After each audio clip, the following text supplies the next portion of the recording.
ನಮಸ್ತೆ ಕರ್ನಾಟಕ. ಏನಪ್ಪ ಇವತ್ತು ಆಫೀಸ್ಗೆ ಈಗ ಹೋಗಿದ್ದಾರೆ ಅಂತ ನೋಡ್ತಿದ್ದೀರಾ. ನೋಡಿ ನಮ್ಮ ಆಫೀಸ್ ಎಷ್ಟು ಚೆನ್ನಾಗಿ ಕಾಣಿಸ್ತಾ ಇದೆ ಅಂತ ಅಂದರೆ, ನಮ್ಮ ಆಫೀಸಲ್ಲಿ ಇವತ್ತು ಕನ್ನಡ ರಾಜ್ಯೋತ್ಸವನ ನಾವು ಸೆಲೆಬ್ರೇಟ್ ಮಾಡ್ತಾ ಇದ್ದೀವಿ. ನನಗೆ ಅನ್ನ ನೀಡ್ತಿರೋ ಭಾಷೆ ಬಂದು ಇಂಗ್ಲೀಷ್ ಆಗಿರ್ಬೋದು, ಆದರೆ ನನ್ನ ತಾಯಿ ಭಾಷೆ ಮಾತೃಭಾಷೆ ಬಂದು ಕನ್ನಡ ಆಗಿರೋದ್ರಿಂದ ನಾವು ಪಕ್ಕ ಕನ್ನಡ ಅಭಿಮಾನಿಗಳು ಹಾಗೂ ನಾನು ಕನ್ನಡತಿ.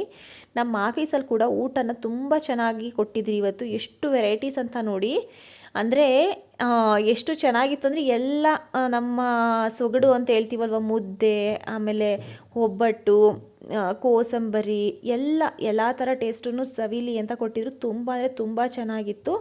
ಊಟ ಆದಮೇಲೆ ಪ್ರತಿ ಸಲನೂ ನಮಗೆ ಒಂದು ವಾಕ್ ಅಂತ ಮಾಡ್ತೀವಿ. ಆ ವಾಕ್ಗೆ ಅಂತ ಹೋಗಿದಾಗ ಅಲ್ಲಿ ವೀರಗಾಸೆ ನಡೀತಾ ಇತ್ತು. ವೀರಗಾಸೆ ಎಷ್ಟು ಚೆನ್ನಾಗಿತ್ತು ಅಂತ ಅಂದರೆ ನನಗೆ ಹೇಳಕ್ಕಂತೂ ಆಗಲ್ಲ. ನೀವೇ ಹೋಗಿ ಅಲ್ಲಿ ನೋಡಿ ಕಣ್ ತುಂಬ್ಕೊಳ್ಳಿ. ಪ್ರತಿ ವರ್ಷ ಕೂಡ ನಡೆಯುತ್ತೆ. ಈ ಸಲ 69ನೇ ವರ್ಷದ ಕನ್ನಡ ರಾಜ್ಯೋತ್ಸವನ ನಮ್ಮ ಆಫೀಸಲ್ಲಿ ನಡೆಸಿದ್ದು ನಮಗಂತೂ ತುಂಬ ಖುಷಿ ಆಯಿತು. ನಾನಂತೂ ಪ್ರತಿ ಸಲ ಇದನ್ನು ಮಿಸ್ ಮಾಡದೆ ಹೋಗ್ತೀನಿ, ನೋಡ್ತೀನಿ, ಅಟೆಂಡ್ ಮಾಡ್ತೀನಿ. ನನ್ನ ರೀತಿಯಾಗಿ ಬೇರೆಯವರು ಕೂಡ ಅದೇ ಅಭಿರುಚಿನ ಅಲ್ಲಿಗೆ ಬರ್ತಾರೆ. ಕೆಲವೊಬ್ಬರು ಪಾರ್ಟಿಸಿಪೇಟ್ ಮಾಡ್ತಾರೆ. ಡ್ಯಾನ್ಸ್ ಇರ್ಬೋದು, ಸಿಂಗಿಂಗ್ ಇರ್ಬೋದು, ಅವ್ರದ್ದೇ ಆದಂಥ ಕಾಮಿಡಿ ಶೋಸ್ ಇರ್ಬೋದು, ಏನೋ ಒಂದು ಮಾಡ್ತಾರೆ. ನನಗೂ ಒಂದು ಆಸೆ, ನೆಕ್ಸ್ಟ್ ಇಯರ್ ಆದರೂ ಏನಾದರೂ ಮಾಡೋಣ ಅಂತ. ಅದಕ್ಕೆ ಅಂತ ಟೀಮ್ ಇರುತ್ತೆ. ಮುಂಚೆನೇ ಹೋಗಿ ನೇಮೆಲ್ಲ ಕೊಟ್ಟು ಮಾಡಬೇಕು. ನಿಜವಾಗ್ಲೂ ನಮ್ಮ ಟೀಮಲ್ಲಿ ಯಾರೂ ಅದರ ಹೋಗದೆ ಇರೋದ್ರಿಂದ ನಾನೇ ನೆಕ್ಸ್ಟು ಟ್ರೈ ಮಾಡೋಣ ಅಂದ್ಕೊಂಡಿದ್ದೀನಿ. ಗೊತ್ತಿಲ್ಲ ಅದಾಗುತ್ತೋ ಬಿಡುತ್ತೋ, ಬಟ್ ಅಲ್ಲಿಗೆ ಹೋದರೆ ಮಾತ್ರ ತುಂಬ ಚೆನ್ನಾಗಿ ಎಲ್ಲರೂ ಕೂಡ ಖುಷಿಯಾಗಿ 3 hours ಇರುತ್ತೆ ಇದು. ಅಲ್ಲಿ ತನಕನೂ ತುಂಬ ಖುಷಿಯಾಗಿ ಸೆಲೆಬ್ರೇಟ್ ಮಾಡಿಕೊಂಡು ಇದೆಲ್ಲ ಹೋಗ್ತೀವಿ. ಬಟ್ ನಮ್ಮ ಸಂಸ್ಕೃತಿನ ಅಲ್ಲಿ ಎತ್ತಿ ಹಿಡಿಯೋ ಥರ ಇದನ್ನೆಲ್ಲ ಕರೆಸ್ತಾರಲ್ಲ, ನನಗಂತೂ ಸಖತ್ತು ಖುಷಿ ಆಯಿತು. ಖುಷಿ ಅನ್ನೋದಕ್ಕಿಂತ ಹೆಚ್ಚಿಗೆ ಈ ಥರ ಎಲ್ಲ ನಡೆಸ್ಕೊಂಡು ಒಂದು ಪಾರಂಪರೆನ ಎತ್ತಿ ಹಿಡಿತಿದ್ದೀವಿ, ಒಂದು ಸಂಸ್ಕೃತಿನ ಎತ್ತಿ ಹಿಡಿತಿದ್ದೀವಿ ಅಂದರೆ ಇಂಥ ಕಲೆಗಳಿಗೂ ನಾವು ಜೀವ ಕೊಟ್ಟು ಇಲ್ಲಿವರೆಗೂ ಕಾಪಾಡ್ಕೊಂಬಂದಿದ್ದೀವಿ. ಮುಂದೆ ಕೂಡ ನಮ್ಮ ಮಕ್ಕಳು ಕುಲಕ್ಕೆ ಮತ್ತು ಅವ್ರದ್ದು ನೆಕ್ಸ್ಟು ವಂಶ ಪಾರಂಪರಿಕವಾಗಿ ಬರಬೇಕು ಅಂದರೆ ನಾವು ಈ ಥರದಕ್ಕೆಲ್ಲ ಸಪೋರ್ಟ್ ಮಾಡಬೇಕು. ನೋಡಿ ಇದೆಲ್ಲ ನೋಡ್ತಾ ಇದ್ದರೆ ನಮಗೆಲ್ಲ ಇದೆಲ್ಲ ಊರಲ್ಲೆಲ್ಲ ನೋಡಿ ನನಗೆ ಅಭ್ಯಾಸ ಇತ್ತು. ಬಟ್ ಇಲ್ಲಿ ಕೆಲವರು ಹೊಸಬ್ರಲ್ವ, ಏನು ಅಂತ ಕೇಳ್ತಾಯಿದ್ರು. ಅಂದರೆ ಕೆಲವರು ಅವ್ರಿಗೆ ಬೇರೆ ಭಾಷೆ ಆಗಿರ್ಬೋದು, ಆದರೂ ಕೂಡ ಕ್ಯೂರಿಯಾಸಿಟಿಯಿಂದ ಬಂದು ನೋಡ್ತಾಯಿದ್ರು. ಒಂಥರ ನಮ್ಮ ತನನ ಹೇಳ್ಕೊಳ್ಳೋಕ್ಕೆ ನಮಗೆ ಖುಷಿ. ನೋಡಿ ಹೇಗೆಲ್ಲ ಕಾರ್ಯಕ್ರಮ ಆಯಿತು, ಹೇಗೆ ಬಂತು. ನನಗಂತೂ ತುಂಬ ಅಂದರೆ ತುಂಬ ಖುಷಿಯಾಯಿತು. ಈ ಥರದ್ದೆಲ್ಲ ಅಟೆಂಡ್ ಮಾಡೋದೆ ನಾನು ರೇರ್ ಕೇಸು. ಬಟ್ ಅದರಲ್ಲೂ ಕೂಡ ಟೈಮ್ ಮಾಡಿಕೊಂಡು ನಮಗೆ ಅಂತ ಇದೆಲ್ಲ ನಡೀತು. ತುಂಬ ಅಂದರೆ ಚೆನ್ನಾಗಿತ್ತು. ನೋಡಿ ನಿಮಗೆ ಹೇಗೆ ಅನ್ನಿಸ್ತು ನಿಮ್ಮ ಆಫೀಸಲ್ಲಿ ಅಥವಾ ನಿಮ್ಮ ಸುತ್ತಮುತ್ತ ಪ್ಲೇಸಲ್ಲಿ ಹೇಗೆ ಮಾಡ್ತೀರಾ ಅಂತ ನೋಡಿ ಎಂಜಾಯ್ ಮಾಡಿ ಕಮೆಂಟ್ಸ್ ಮಾಡಿ. ಓಕೆನಾ? ಅಲ್ಲಿವರೆಗೂ ಜೈ ಕನ್ನಡ, ಜೈ ಕನ್ನಡ ಮಾತೆ, ಜೈ ಭುವನೇಶ್ವರಿ.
ಗೊತ್ತಿರಬೇಕು, ರೀಸೆಂಟ್ ಒಂದು 2 ವರ್ಷ ಆಗಿದೆ. ಇರಬೇಕು ಇರುವಂತೆ ತೊರೆದು ಸಾವಿರ ಚಿಂತೆ. ನಮ್ಮ ಸೊಸೆಯಿಂದ ಪದ್ಯ ಹಾಡು ಪೂರ್ತಿ ಮಾಡ್ತಿರುವಾಗ ನನ್ನ ಕಿರಿಯ ಗೆಳೆಯ ರಾಘವೇಂದ್ರ ಬೀಜಾಡಿ ಬಂದರು. ಅವರು ಹಾಡುಗಾರರು ಮತ್ತು ಸಂಗೀತ ನಿರ್ದೇಶಕರು. ಅವರಿಗೆ ಹಾಡು ಕೊಟ್ಟು ನೋಡಪ್ಪ ಇದಕ್ಕೆ ಸಂಯೋಜನೆ ಮಾಡು ಅಂತ ಅವರುಗಳ ಸಂತೋಷವಾಗಿ ಅವನು ಸಂಯೋಜನೆ ಮಾಡಿದ್ರು. ಯೂಟ್ಯೂಬ್ನಲ್ಲಿ ಹಾಕಿದ್ರು. ಹಾಗಿದ್ರೆ ಅದೇನು ಜನಪ್ರೀತಿ, ದಿನ ದಿನ ದಿನ ಸಾವಿರಾರು ಜನ ಕೇಳ್ತಾ ಇದ್ರು. ಎಷ್ಟೋ ಜನ ನನಗೆ ಫೋನ್ ಮಾಡ್ತಾ ಇದ್ರು, ಇದು ಹೇಗೆ ಬಂತು, ನೀವು ಕೇಳಿದಾಗಿದೆ, ಇದರ ಉತ್ಪತ್ತಿ ಏನು, ಇದಕ್ಕೆ ಏನು ತಯಾರಿ ಇರುವಂತೆ ತೊರೆದು ಸಾವಿರ ಚಿಂತೆ ಮಳೆ ಸುರಿಸಿ ಹಗುರಾದ ಮುಗಿದುಂಟೆ ಮಳೆ ಸುರಿಸಿ ಅಂತ ಓಡಾಡಿದ್ದೀವಿ. ಆದರೆ ಬಂದ ತಕ್ಷಣ ಅಲ್ಲಿ ಕ್ಯಾಬ್ ಡ್ರೈವರ್ಸ್ ಕನ್ನಡಮ್ಮನಿಗೆ ಸಲ್ಲಿಸಿದ ಪೂಜೆ ಇತ್ತಲ್ಲ, ನಮ್ಮ ಮನಸ್ಸು ತುಂಬಿ ಬಂತು. ಎಷ್ಟು ಅದ್ಭುತವಾಗಿ ಸಂಪ್ರದಾಯ ಕನ್ನಡ ಅಂತಂದರೆ ಬರೀ ನುಡಿಯಲ್ಲ, ಅದು ದೇವತೆ ಅಂತೇಳಿ ಆ ನುಡಿ ಪೂಜೆಯನ್ನು ಅಲ್ಲಿ ಸಲ್ಲಿಸಿದ್ದು. ಆನಂತರ ಸಹಭೋಜನ ಮಾಡಿದ್ದು. ಇಲ್ಲಿ ಈ ಸುಂದರ ಸಮಾರಂಭ ವೇಣುಗೋಪಾಲ್ ಅವರು ಹೇಳಿದ್ರು, ನವಂಬರು ಕರ್ನಾಟಕದವರಿಗೆ ಹೆಂಗ್ ವಿಶೇಷನೋ ಹಂಗೆ ಕ್ಯೂಸರ್ಗೂ ವಿಶೇಷನೇ. ನಮ್ ಕರ್ನಾಟಕದವರಿಗೆ ಕನ್ನಡ ಹಬ್ಬನೇ ಜೋರು ಅಂದ್ರೆ ಕೊಲ್ಕಮ್ಮಗೆ ಗೊತ್ತಿಲ್ಲ, AR ಹಬ್ಬನೇ ಜೋರು. ಹೌದಲ್ವಾ? ಬಾ ನೋಡೋಣ ಎರಡು ಹೆಂಗಿರುತ್ತಂತ. Qualcomm employees before the AR discussions.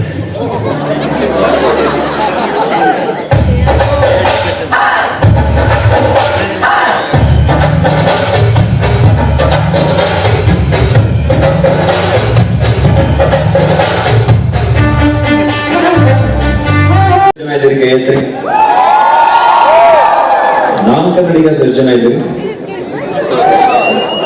So ನಾನ್ ಕನ್ನಡಿಗಸ್ ಇದ್ದಾರೆ. ಅವರು ನಮ್ಮ ಕಾರ್ಯಕ್ರಮದಲ್ಲಿ ಗೊತ್ತಾರೆ, ಅವ್ರಿಗೆ ದೊಡ್ಡ ಚಪ್ಪಾಳೆ. ಪುಣ್ಯ ಕರೆಂಟ್ ಶಾಕ್ ಕೊಟ್ಟಿಲ್ಲ. ನಿನ್ನೆ ಹೇಳಿದ್ರು ಇನ್ನೊಂದು ಕಂಪ್ನಿ ಒಳಗೆ, ಇಲ್ಲೇ ಒಂದು 10 ಕಂಪ್ನಿ ಹೋಗಿದ್ದು. ಅವ್ರು ಹೇಳಿದ್ರು, ವೇಣುವರು ಹೇಳಿದ್ರು, ವೈಟ್ ಫೀಲ್ಡ್ ಅದ ಸೌತ್ ಬೆಂಗಳೂರು ನಾಗರಭಾವಿ ಒಳಗಿದ್ರಿ, ಮೆಟ್ರೋಗೆ ಬರ್ರಿ ಅಂತ. ಅದೇನ್ ಟೆನ್ಷನ್ ಮಾಡ್ಕೊಬಿಡ್ರಿ, ನಾ ಆರಾಮ್ ಕಾರಾಗ ಬರ್ತೀನಿ ಅಂತ. ನಾವು ನೋಡ್ಲಾರ್ದ ವೈಟ್ ಫೀಲ್ಡ್ ಬಂದ ಮೇಲೆ ಗೊತ್ತಾಯ್ತು ಎಷ್ಟು ಟೆನ್ಷನ್ ಆಯ್ತು ಮರ. ಟೈಮ್ ಚೇಂಜ್ ಅದ ಗೊತ್ತೇನು ನಿಮ್ಗೆ? ಟೈಮ್ ಡಿಫ್ರೆನ್ಸ್ ಅದ ವೈಟ್ ಫೀಲ್ಡ್ಗೆ ನಾಗರಭಾವಿಗೆ. ಇಲ್ಲಿ 1 ನಿಮಿಷ, ಅಲ್ಲಿ 7 ವರ್ಷ ಜಟ್ಲಾಗ ಆಗ್ತದ ಮರ ನಮ್ಗೆ. ವೈಟ್ ಫೀಲ್ಡಿಗೆ ಬಂದು ಖುಷಿ ಆಯ್ತು. ನಮ್ ಕ್ವಾಲ್ಕಮ್ ಅವ್ರದ್ದು ಬೆಸ್ಟ್ ಬೇಡ, ನಿಮ್ಗೆಲ್ಲ ಗೊತ್ತಿರ್ಲಿಕ್ಕಿಲ್ಲ. ನಾನು ಸ್ಟ್ಯಾಂಡ್ ಅಪ್ ಶೋ ಮಾಡಿದ್ಮೇಲೆ ಫಸ್ಟ್ ಕಾರ್ಪೊರೇಟ್ ಶೋ ಮಾಡಿದ್ದು ನಾನು ನಿಮ್ ಕಂಪನಿಗೆ. ವೇಣುವರ ವರ್ಚುವಲ್ ಮಾಡ್ತಿದ್ವಲ್ಲ, ಅವಾಗೆಲ್ಲ ಮನೆಗೆ ಕೂತ್ಕೊಂಡು.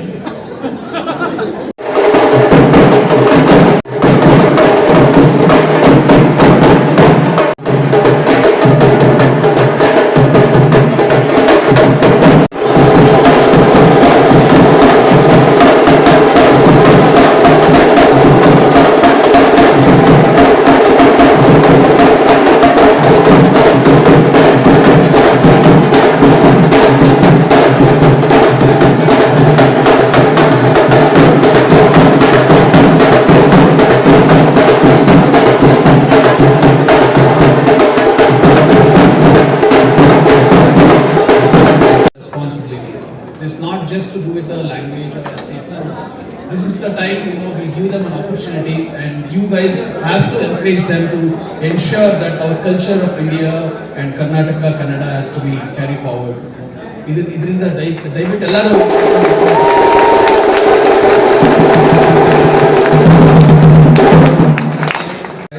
ಕೋಟಿ ಸೂರ್ಯ ಸಮಪ್ರಭಾ ನಿರ್ವಿಘ್ನಂ ಕುರುಮೇ ದೇವ ಸರ್ವಕಾಯೇಶು ಸರ್ವದಾ ಎಂಬುದಾಗಿ ವಿಘ್ನೇಶ್ವರನ ಹಡಿದಾವರೆಗಳಿಗೆ ಭಕ್ತಿಯ ಪ್ರಣಾಮಗಳನ್ನು ಅರ್ಪಿಸುತ್ತಾ, ನನ್ನೆಲ್ಲ ಆತ್ಮೀಯ ಬಂಧುಗಳಿಗೂ ಕೂಡ ಕಾಲ್ಕಾಮ್ ಸಂಸ್ಥೆಯ ಸಮಸ್ತ ನನ್ನೆಲ್ಲ ಗುರು ಹಿರಿಯರಿಗೂ ತಾಯಿಯಂದಿರಿಗೂ ಈ ವೀರಭದ್ರೇಶ್ವರ ಕುಮಾರನಿಂದ ಶರಣಾರ್ಥಿಗಳನ್ನು ಪ್ರಥಮವಾಗಿ ಅರ್ಪಿಸುತ್ತಾ, ಸುಮಾರು 25 ವರ್ಷಗಳಿಂದ ಈ ಕಾರ್ಯಕ್ರಮವನ್ನು ಮಾಡ್ತಾ ಇದ್ದೇವೆ. ಇದು ಐತಿಹಾಸಿಕ ಮತ್ತು ಪೌರಾಣಿಕ ಕಾರ್ಯಕ್ರಮ. ಹಾಗೆ ತಮ್ಮೆಲ್ಲ ಈ ಅದು ಖುಷಿ ಆಯ್ತಮ್ಮ. ಇದೇನಮ್ಮ ಅನ್ಬಾಕ್ಸ್ ಮಾಡಿದ ಪ್ಲೇಟ್ ತಗೋತೀನಿ ಬೇಗ ತಗೋಬ. ಇವತ್ತಿನ ದಿನ ಹೀಗೆ ಎಂಡಾಯಿತು. ಸೊ ಬರಬೇಕಾದ್ರೆ ನನಗೆ ಅಂತ ಸಿಕ್ಕಿದ್ದು ಒಂದು ರೋಲ್ ತೊಗೊಬಂದಿದ್ದೆ. ಒಂದು ಸಿಕ್ಕಿತ್ತು ಆ್ಯಕ್ಚುಲಿ, ನನ್ನ ಮಕ್ಕಳೇ ಇಬ್ಬರಲ್ಲ, ಸೊ ಇಬ್ರಿಗೂ ಒಂದೊಂದು ತಂದುಕೊಟ್ಟೆ. ಅವ್ರ ಖುಷಿನೇ ನಾನು.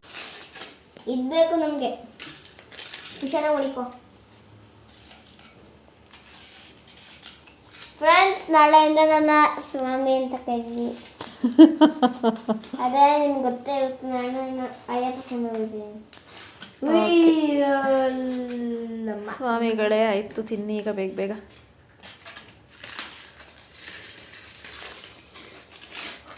ಹೇಗಿದೆ? ಓಕೆ, ಇಷ್ಟು ಚೆನ್ನಾಗೈತೆ ಇವತ್ತಿನ ದಿನ. ಕನ್ನಡ ರಾಜ್ಯೋತ್ಸವ ಪ್ಲಸ್ ನಮ್ಮ ಮಕ್ಳಿಗೂ ಒಂದು ಸ್ನ್ಯಾಕ್ಸು. ಡೇ ಅಂತೂ ಸೂಪರಾಗಾಯಿತು. ನಾಳೆ ನಮ್ಮ ಮನೆಯವ್ರು ಶಬರಿಮಲೆಗೆ ಹೋಗ್ತಿದ್ದಾರೆ. ಸೊ ಏನೇನು ಮಾಡ್ತೀವಿ ಅಂತ ಮತ್ತೊಂದು ಲಾಗಲ್ಲಿ ಸಿಗೋಣ. ಅಲ್ಲಿ ತನಕ ಕಮೆಂಟ್ ಮಾಡಿ, ಶೇರ್ ಮಾಡಿ, ಲೈಕ್ ಮಾಡಿ, ಸಬ್ಸ್ಕ್ರೈಬ್ ಮಾಡ್ಕೊಳ್ತೀನಿ. ನೋಡ್ತಿರೋರು ಜೈ ಸಬ್ಸ್ಕ್ರೈಬ್ ಮಾಡ್ಕೊಂಡು ನೋಡಿ. ಜೈ ಥ್ಯಾಂಕ್ ಯು, ಬಾಯ್.